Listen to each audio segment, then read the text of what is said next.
You ever watch someone dial 911, thinking they're about to ruin your night, not realizing they just signed their own? The sharp hiss of a beer can cracking open barely had time to settle before Linda Whitmore's voice cut through the warm hum of my garage like a blade. The air smelled like charcoal and hickory smoke, the kind that clings to your clothes and makes you feel like summer actually means something. String lights stretched across the rafters, casting that soft amber glow over folding chairs, coolers packed with ice, and a couple of my friends laughing over a badly told fishing story. It was simple, loud enough to feel alive, quiet enough to stay within reason. Exactly the kind of night you don't think twice about, unless you live under someone like Linda. Her heels clicked against the concrete before I even saw her, sharp and deliberate, like she wanted every step to be heard. That was her style. Announce presence first, authority second. She didn't knock, didn't wave, just stood at the edge of my open garage, arms crossed, lips pressed tight, like she'd been waiting all week for a reason. "This ends now," she said, her voice carrying that polished, HOA-approved calm that somehow sounded more aggressive than shouting. Conversations around me slowed, not stopped, just enough to feel the shift. The music kept playing low from an old speaker on the workbench. Someone flipped a burger on the grill out back. Life didn't pause, but it leaned in. I leaned against the side of my tool cabinet, wiping my hands on a rag that still smelled faintly of motor oil. "My name's Ethan Cole. I fix things for a living. Machines, mostly. Sometimes problems. And one thing I've learned is that the loudest person in the room usually doesn't understand what they're dealing with." Linda took one step closer, heels scraping slightly this time, like even the concrete didn't fully agree with her. "You're violating community noise standards, hosting an unauthorized gathering, and creating a disturbance," she continued, already reaching for her phone before I even opened my mouth. That was the part that made me almost smile. Not because it was funny, because it was predictable. She didn't come here to talk. She came here to escalate. The screen of her phone lit up her face, cool blue against the warm garage lights, and I could hear it. Those 3 tones as she tapped the numbers. 911. No hesitation. No warning. Just straight to the call. Around me, nobody panicked. A couple of guys exchanged glances. One of my neighbors quietly set his drink down, watching her like he'd seen this kind of thing before. I didn't move. Didn't argue. Didn't even step forward. Instead, I turned my head slightly, just enough to glance toward the back of the garage. He was standing near the old fridge, one hand resting casually on the door, the other holding a half-finished beer. Calm. Observing. Like he'd been here 100 times before. I nodded once in his direction, subtle enough that Linda didn't catch it. "You might want to stay for this," I said quietly, more to him than to anyone else. Linda was already speaking into the phone now, her voice rising just enough to sound urgent without losing that practiced control. "Yes, I'd like to report an active disturbance, large gathering, possible violations." The words blended into the background, like static over something more important. The smell of smoke drifted again. The lights flickered slightly as someone bumped the extension cord. And I just stood there, listening to her build a problem she thought I couldn't solve, knowing full well she had no idea who was already standing inside my garage. The line went quiet for half a second after she finished speaking, like even the dispatcher on the other end needed a moment to process how confident she sounded. Linda lowered her voice just enough to seem composed, but I could still hear the edge underneath it, that tight control she used when she thought she was in charge of everything. "Yes, I will wait outside," she said, pacing 2 slow steps across the driveway like she was already rehearsing the outcome in her head. The gravel crunched under her heels, sharp and uneven, breaking the rhythm of the night that had felt so easy just minutes ago. Behind me, someone turned the music down without being asked. Not off, just lower, like we were all adjusting to a shift in pressure rather than reacting to a problem. The smell of grilled meat lingered, mixing with the faint scent of cold metal and motor oil from the garage floor, grounding everything in something real, while Linda floated somewhere in her own version of authority. I picked up my drink from the workbench, the aluminum still cold against my palm, condensation sliding down onto my fingers as I took a slow sip. No rush, no reaction. That was the part that always confused people like her. They expected resistance. They fed on it. Without it, they did not know where to stand. "You think this is funny?" she snapped, turning back toward me, her voice sharper now, less controlled. I met her gaze, calm, steady. "I think you are about to learn something," I said, not raising my voice, not stepping closer, just letting the words sit there between us. Her expression tightened, like she had just bitten into something she could not quite chew. She looked around, probably expecting someone to back me up, to argue, to give her a target she could push against. But nobody did. Conversations had slowed to a low murmur, eyes shifting between her and the driveway, waiting for what came next. From the corner of my vision, I saw him take a small step forward from the fridge, not enough to draw attention, just enough to get a clearer view. He had that kind of presence that did not need to announce itself. Relaxed shoulders, easy stance, the kind of stillness you only get from someone who has spent years walking into situations exactly like this and never needing to prove anything. Linda did not notice him. She was too focused on me, too invested in the story she had already decided this night would become. "I have reported everything," she continued, lifting her chin slightly. "When the officers arrive, this party is over." The word officers hung in the air like a guarantee. I glanced past her toward the street, where the distant glow of headlights had just begun to turn into something more defined. The low rumble of an engine approached, steady and unhurried, tires rolling over asphalt that still held the heat of the day. A second set of lights followed behind it, slower, deliberate, the kind of arrival that was not rushed because it did not need to be. I set my drink down, the soft clink against the workbench barely audible, and folded my arms loosely, mirroring none of her tension. "Yeah," I said quietly, almost to myself as much as to her. "They are." The first patrol car turned onto my street, its headlights sweeping across the front yards, catching the edges of fences and parked trucks before settling in front of my driveway. Red and blue lights flickered on, not aggressive, just enough to mark presence. Linda's posture straightened instantly, like a switch had flipped inside her. Confidence surged back into her stance, shoulders squared, chin lifted, already preparing to hand over control to what she believed was her side. She took a step toward the curb, ready to greet them like she had just called in reinforcements. And behind me, I heard the quiet scrape of a bottle being set down on metal, followed by a calm voice that carried just enough to reach me. "Well," he said, almost amused, "this should be interesting." The driver's side door of the first patrol car opened with a solid, familiar weight, the kind of sound that carries authority without needing volume. And the warm night air shifted slightly as two officers stepped out onto the street, their boots meeting pavement with quiet purpose, not rushed, not tense, just routine, like they had done this 1,000 times before and expected nothing out of the ordinary, which was exactly what made the moment feel sharper, because Linda was already moving toward them with that rehearsed urgency, her arm lifting slightly as if to guide them, to control the narrative before a single question could be asked. "Officers, thank you for coming so quickly," she said, her voice suddenly polished again, smooth and cooperative, the kind of tone people use when they think the system is on their side. "There is an ongoing disturbance, loud gathering, possible violations of community regulations," and she gestured back toward my garage like she was presenting evidence, like everything behind her existed under her authority, and I could see the first officer nod once, not agreeing, just acknowledging, his eyes scanning past her shoulder, taking in the string lights, the open garage, the small group of people standing calmly instead of scattering, the grill still smoking quietly in the backyard, details that did not match the urgency in her voice, while the second officer remained half a step behind, observing, letting the scene speak before he did.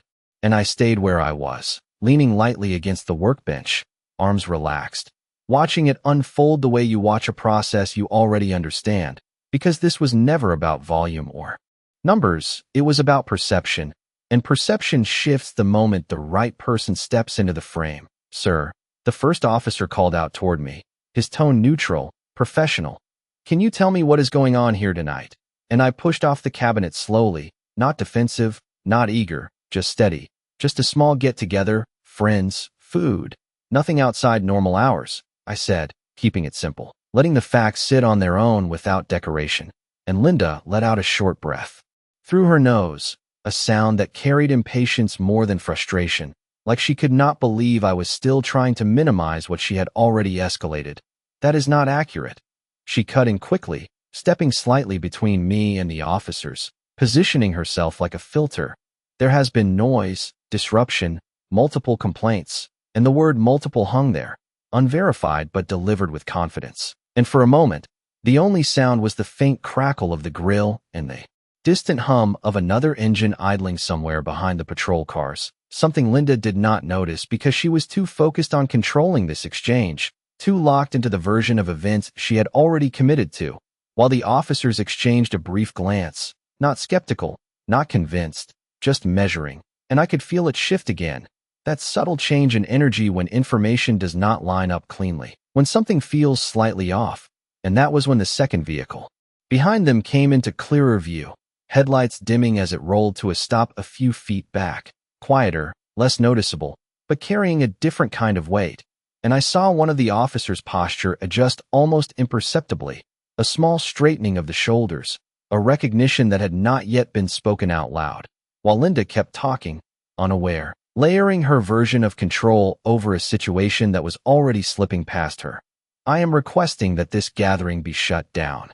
Immediately, she said, firm now, almost final, like she believed the outcome had already been decided, and I let out a slow breath, the kind that settles everything inside your chest, and glanced once more toward the garage behind me, where he was now stepping forward into the light, unhurried, composed, the glow from the overhead bulbs catching the edge of his expression as he moved into a space where he could finally be seen, and I could feel it before anyone said a word. That shift, that quiet, inevitable turn, like a door closing on one version of the night and opening on another, and the first officer's eyes flicked past Linda, locking onto him for just a fraction of a second longer than before, and that was all it took for everything to begin changing. The moment he stepped fully into the light, everything tightened, not in volume, but in clarity, like a lens snapping into focus, and I watched it happen in real time. The first officer's expression shifting from neutral observation to immediate recognition, subtle but unmistakable, his posture straightening just a fraction as his gaze locked onto the man walking out of my garage, and the second officer followed a half-second later, eyes widening slightly before settling into something more controlled, more formal, while Linda kept talking, still facing them, still building her case, completely unaware that the ground beneath her had already moved. This has been ongoing.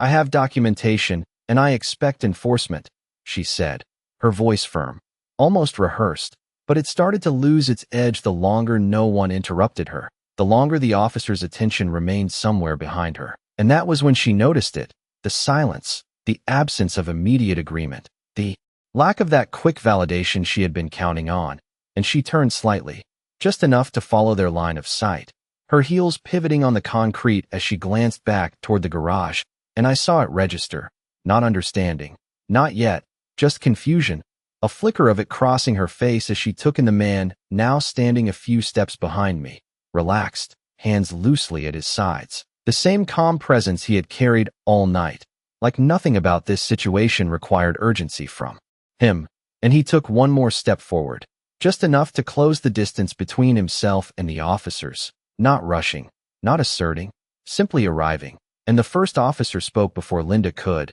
his tone changing in a way that was almost instinctive, respectful without being exaggerated. "Chief," he said, the single word landing clean and quiet in the space between us, and that was it. That was the shift, the invisible line that separated assumption from reality, and Linda froze for a fraction of a second, the word not quite processing at first, like it did not belong in the version of events she had constructed. "Chief," she repeated under her breath, barely audible, and Daniel Hayes gave a small nod, acknowledging the officers with the ease of someone who did not need to confirm who he was, because it was already understood, and he glanced briefly around the garage, taking in the same details they had, the lights, the food, the people standing calmly, then back to Linda, his expression neutral, composed, not confrontational, just present. "Evening," he said, his voice steady, carrying just enough weight to settle the moment without raising it, and the night seemed to pause around that word, like everything was waiting to see which direction it would go, and Linda's posture shifted again, confidence faltering as she tried to recalibrate, her shoulders pulling back, chin lifting as if she could recover control through posture alone. I made the call, she said, forcing the words into something that sounded intentional, like she still owned the situation. But there was hesitation now, a crack in the certainty she had walked in with, and I could see it clearly. The moment someone realizes they misread the entire board, that the move they thought was decisive was actually the one that exposed them, and Daniel's eyes rested on her. Not harsh, not accusing, just steady. The kind of look that invites truth without demanding it. And the officers remained still, waiting, the energy no longer scattered but focused, aligned, and I leaned back against the workbench again, the cool metal pressing against my hands as I watched it unfold exactly the way I knew it would. Not loud, not dramatic, just inevitable. The kind of shift that does not need explanation because everyone present can feel it happening at the same time. For a second, nobody moved, not because they were unsure, but because the entire direction of the moment had just flipped, and everyone could feel it settling into place, quiet and undeniable. And Daniel Hayes took one slow step closer, his shoes making almost no sound against the concrete, his presence steady in a way that did not demand attention but naturally pulled it. And when he spoke again, his voice was calm, even, carrying the kind of authority that does not need to prove itself.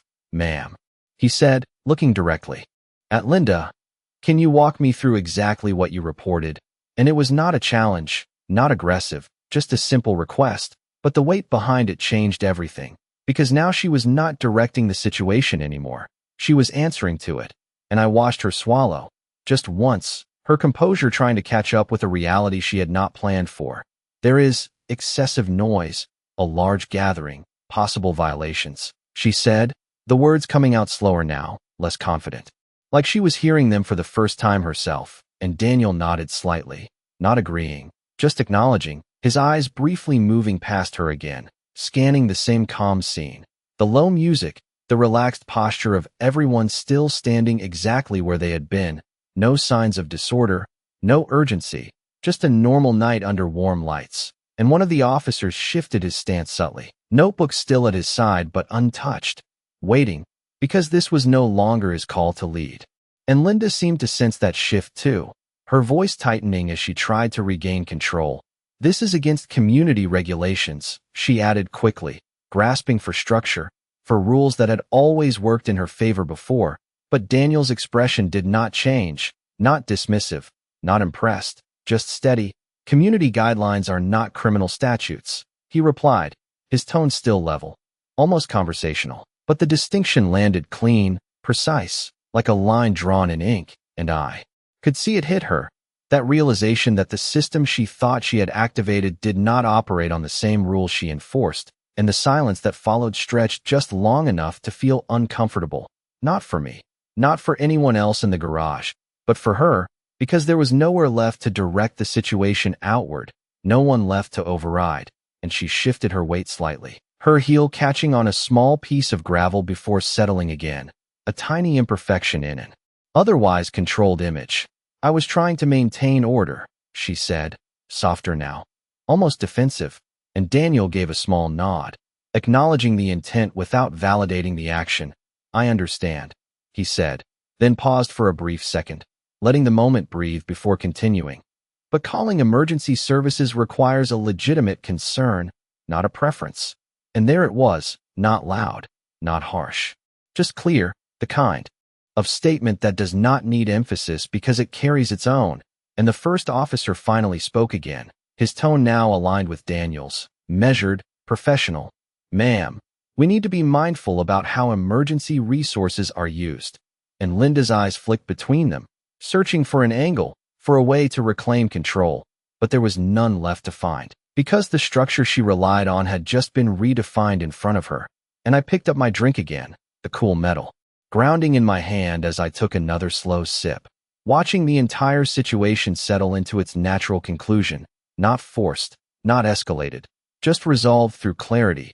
And behind me, the faint sizzle of the grill continued, steady and unchanged, like the night itself had never really been interrupted, only paused long enough for the truth to step into the light. The air settled into something quieter after that, not silent, just balanced, like a scale that had finally found its level.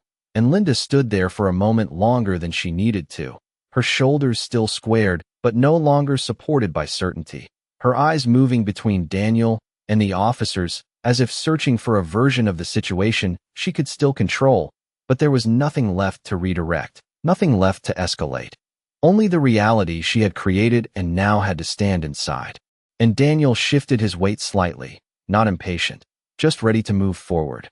"Ma'am, I am going to need your identification," he said, the words calm and procedural, not dramatic, not threatening, but they landed heavier than anything that had been said so far, because they marked the transition from conversation to consequence. And Linda blinked once, her hand tightening slightly around her phone. The same phone she had used just minutes ago with complete confidence, now feeling different in her grip, like it carried weight she had not anticipated.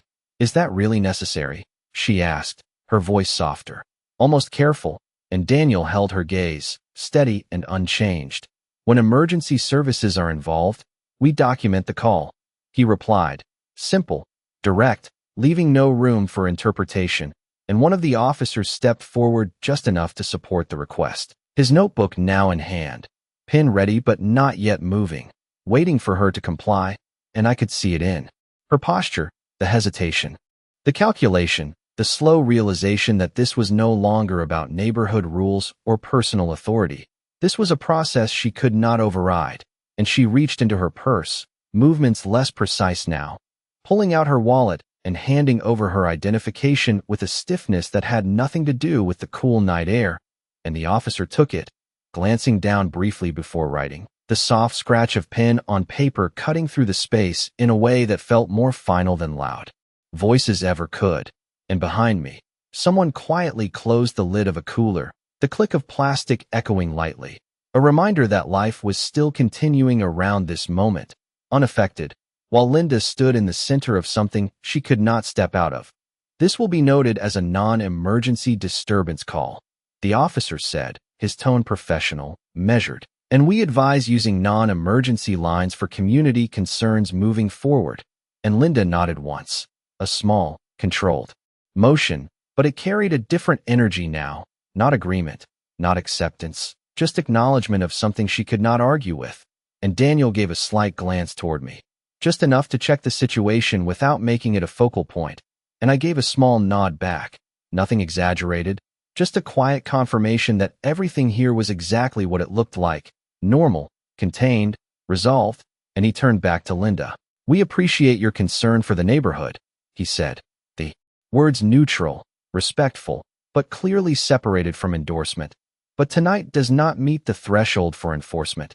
And that was the final line, the one that closed the loop completely, not with force, not with confrontation, just with clarity, and Linda exhaled slowly, her shoulders dropping just a fraction, the tension leaving not because she chose to release it, but because there was nothing left to hold on to. And the officers finished their notes, handing her identification back, with a brief nod, and as they stepped away, the red and blue lights continued their slow rotation, softer now, less intrusive, like the scene had already begun to reset itself, and I leaned back against the workbench again, the cool metal grounding, the smell of smoke and food returning to the front of my senses, and for a moment, everything felt exactly like it had before she arrived, except now the roles were clear, the lines drawn without anyone needing to raise their voice, and the night, steady and patient, waited to continue. The tension did not disappear all at once.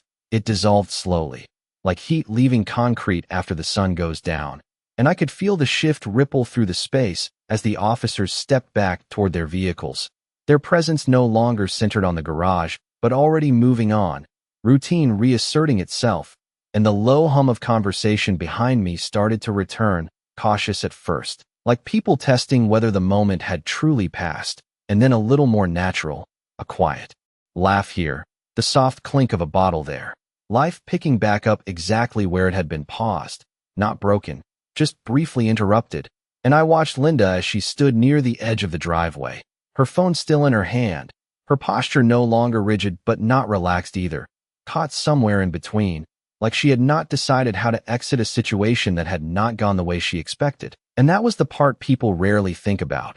Not the confrontation, not the call, but the silence that comes after when there is nothing left to control, and Daniel turned slightly toward me, not making a scene of it, just a small shift in attention, and I stepped forward half a pace to meet him, close enough to speak without raising my voice. "Appreciate you stopping by," I said, keeping it simple, because anything more would have felt unnecessary, and he gave a faint smile, the kind that does not linger but says enough.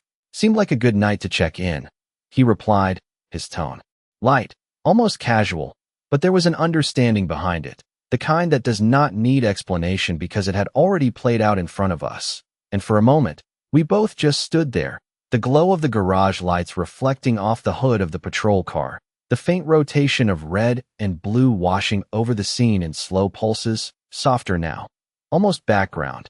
And then he glanced back toward Linda, not with judgment, not with irritation, just with the same steady awareness he had carried from the start. "Take it easy tonight," he said, more as a closing note than a command, and she nodded, a quick, controlled motion, her eyes dropping for a second before lifting again. But the edge was gone, replaced by something quieter, something that looked a lot like recalculation.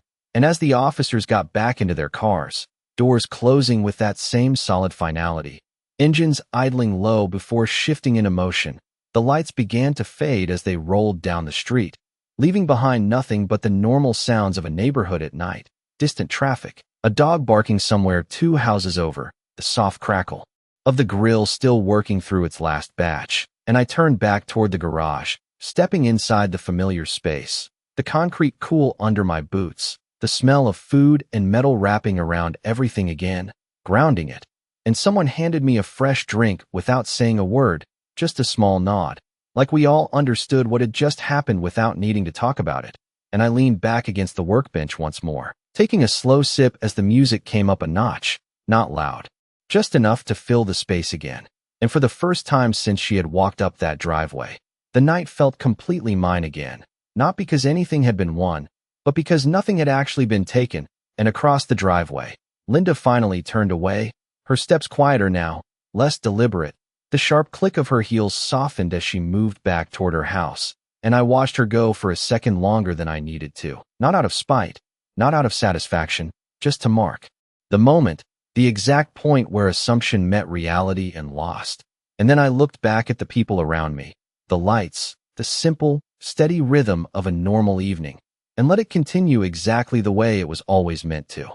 The music settled back into its rhythm like nothing had ever interrupted it, a steady low bass under the hum of conversation, and the garage lights cast that same warm glow across the concrete, catching the edges of toolboxes and chrome surfaces like quiet reminders that this space had always been mine, untouched by whatever drama tried to walk into it. And I could feel the tension completely gone now, replaced by something simpler, easier, the kind of calm that only comes after everything has already played out exactly the way it was supposed to. And someone behind me laughed a little louder than before, not forced, just natural, like the night had exhaled and decided to keep going. And I took another slow sip, the cold bite of the drink grounding, familiar, while the faint smell of smoke and grilled meat drifted through the air again, stronger now that nothing else was competing with it. And for a few minutes, everything just moved forward without effort, people talking, someone adjusting the music, another guy flipping the last of the food on the grill, simple motions that did not need attention, just continuation. And I glanced toward the driveway again, more out of habit than concern, and saw her house across the street, lights on, blinds drawn tighter than before, like she was still there, but choosing not to be seen. And that detail said more than anything she could have said out loud, because people like Linda do not handle quiet outcomes well. Not when there is no argument left to win, no rule left to enforce, only the realization that the situation never belonged to them in the first place. And I leaned back against the workbench, the cool metal pressing into my palms, steady and solid. And for a second, my eyes drifted to the spot where Daniel had been standing earlier. The same easy stance, the same calm presence that had shifted everything without needing to raise his voice or step forward in any dramatic way. And that was the part that stuck with me. Not the call, not the confrontation, but the simplicity of it. The way real authority does not announce itself. It just exists, and everything else adjusts around it. And I could hear someone ask me a question about the grill, something casual, something normal, and I answered without thinking, because that is how quickly things returned to baseline when they were never actually out of control, and the music picked up just a little, not loud, just enough to fill the space again. And a couple of people moved closer to the center of the garage, pulling chairs in, leaning on counters, settling into that loose circle that forms when nobody is in a hurry to leave. And I watched it all for a moment, the small details, the way light bounced off a bottle, the way shadows moved across the floor with each step, the way everything felt grounded again. And I realized something simple, something that does not sound impressive but matters more than anything else. I did not win anything tonight. I did not fight. I did not argue. I just let the situation reveal itself. And that was enough. Because when you understand how things actually work, you do not need to force outcomes. You just let them arrive. And across the street, her porch light flicked off, a small, quiet signal that the night was over for her. While for me, it had barely even been interrupted. And I turned back fully to the garage, to the people, to the steady rhythm of a night that had already proven it belonged exactly where it was.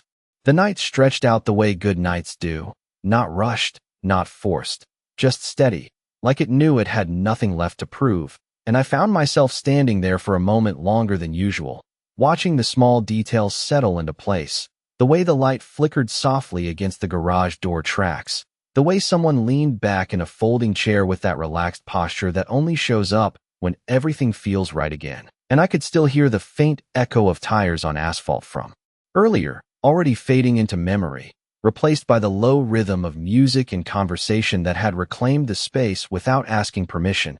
And I took a slow breath, the air warm, carrying that mix of smoke, metal, and summer that always seems to linger just a little longer than you expect. And it hit me then, not as some big realization, but as something simple, almost obvious. The kind of thing you only notice after everything has already played out, that nothing about tonight was ever really in question, not the outcome, not the control, not even the moment she thought she had. Because control is not something you take by raising your voice or making a call. It is something you either have or you do not, and the difference shows up the second it is tested. And I looked once more toward the street, now empty, quiet, just another stretch of road under dim streetlights, no flashing colors, no movement, just stillness. And across from it, her house sat dark, blinds closed, porch, light off, like the entire place had decided to step out of the scene completely.